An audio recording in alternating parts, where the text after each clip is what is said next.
2025 को उत्तर प्रदेश के सभी डिस्ट्रिक्ट माइनॉरिटी वेलफेयर ऑफिसर को पत्र भेजकर कहा कि पूरे राज्य में किसी भी मदरसे को कामिल और फाजिल पाठ्यक्रम पढ़ाने का अधिकार ही नहीं है। अब सोचिए दोस्तों, किस अंदाज में, किस तरीके से योगी सरकार इन तमाम चीजों पर, मदरसों पर अंकुश लगा रही। और मदरसा एजुकेशन बोर्ड को कामिल और फाजिल डिग्री देने का अधिकार नहीं, यह सर्कुलेशन उत्तर प्रदेश की सरकार की तरफ से किया गया। और उसमें कहा गया कि 50,000 छात्र पूरे राज्य में कामिल और फाजिल की शिक्षा ले रहे हैं। कुछ छात्र आलिम यानी कि सीनियर सेकेंडरी की शिक्षा ले रहे हैं, जिसमें कॉरेस्पॉन्डेंट से उन सभी को अनिश्चितता की स्थिति उत्पन्न हो गई। अब वो अधर में है, उनके भविष्य का सवाल है। इससे उन्हें अनुच्छेद 14, 19 ए, 1G, 21, 28, 30 में मिले मौलिक अधिकार का उल्लंघन होता है। ये धाराएं गिनाएगी कि किस तौर पर दरअसल भारत के संविधान के article 14, article 19, 1G, article 21, article 28, article 30 में मिले मौलिक अधिकार का उल्लंघन है।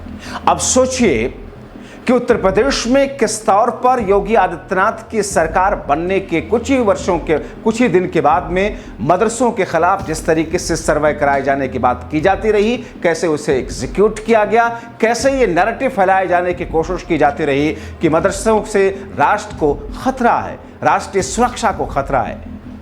अभी तक ऐसा कोई मामला किसी भी मदरसे से भारत के निकल करके नहीं आया जहां पर एंटी नेशनल एक्टिविटीज होती हुई साबित हुई हो, मगर एक नैरेटिव भारतीय जनता पार्टी की सरकार और बीजेपी की तरफ से फैलाने की कोशिश की गई।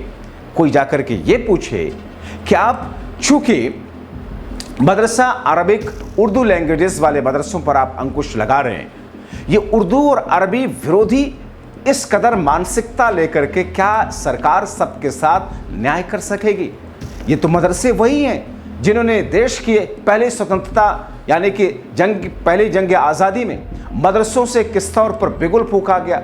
इन मदरसों ने अंग्रेज़ों के खिलाफ लड़ने के लिए एक तरीके से जिहाद जैसा फतवा दिया था, और कैसे 1857 के पहले उस जंग आज़ादी के बाद में मुसलमानों को चुन चुन करके, जो इतिहास के पन्ने बताते हैं, कैसे ब्रिटिशर्स ने उनको फांसी के फंदे पर लटकाया लाल किले के सामने चांदनी चौक के उस गलियारे में। आपने देखा किस तौर पर मदरसों को लेकर के देश के अंदर चर्चाएं हो रही हैं। काश योगी आदित्यनाथ की सरकार ये समझती कि मदरसों का कैरेक्टर है क्या, मदरसे होते क्यों हैं। दरअसल दोस्तों, दो तरह के मदरसे हैं। एक वो जो सरकार से मान्यता प्राप्त, सरकार से उनको फंड मिलता है। एक वो जो सरकार से फंड नहीं पाते हैं, वो मुस्लिम कम्युनिटी में आपस में डोनेशन के जरिए चंदा दे करके मदरसों को चलाते हैं। उन मदरसों में अगर देखें, आप सर्वे करेंगे, 90% बच्चे जो छात्र हैं वहाँ पर गरीब घर के होते हैं। वो गरीब घर जिन्हें ऐसा लगता है कि मौजूदा वक्त की शिक्षा व्यवस्था में वो अपने बच्चों को अच्छी पढ़ाई नहीं दिलवा सकते, और सरकार का जो शिक्षा को लेकर के जो ढकोसला है, आप ग्रामीण स्तर पर जाइए, उन प्राइमरी स्कूलों की हालत देखिए, जूनियर स्कूलों की हालत देखिए, या ग्रामीण इलाकों को छोड़ दीजिए, शहरों में भी गवर्नमेंट स्कूलों की हालत आप देखिए। आप अपने बच्चों को वहाँ भेजने से परहेज करने लग जाएंगे, क्योंकि वहाँ का माहौल, वहाँ की पढ़ाई, वहाँ की स्थिति सब कुछ आपके सामने है। बावजूद इसके सरकारें, चाहे वो राज्य की हो या केंद्र की, इन सरकारी गवर्नमेंट स्कूलों का शिक्षा पर न बजट बढ़ाती हैं, न उसे बेहतर करने की कोशिश करती हैं।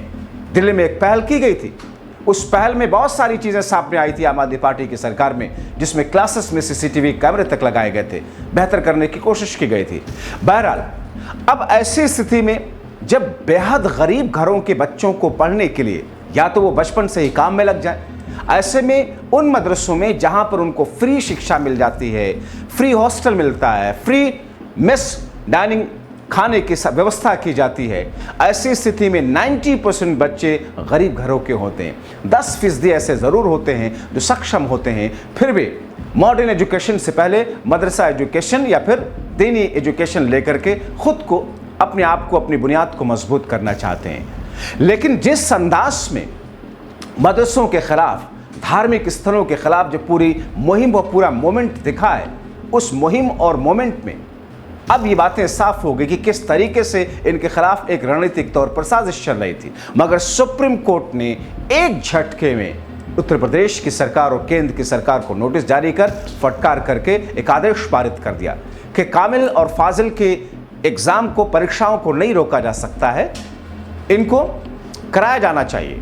और जिस अंदाज में ये पूरा का पूरा माहौल तैयार करने की कोशिश की गई, जिस तरीके से इन मदरसों के खिलाफ ये सारी की सारी रणनीति तैयार की गई, सुप्रीम कोर्ट में जाकर के ध्वस्त हो गई।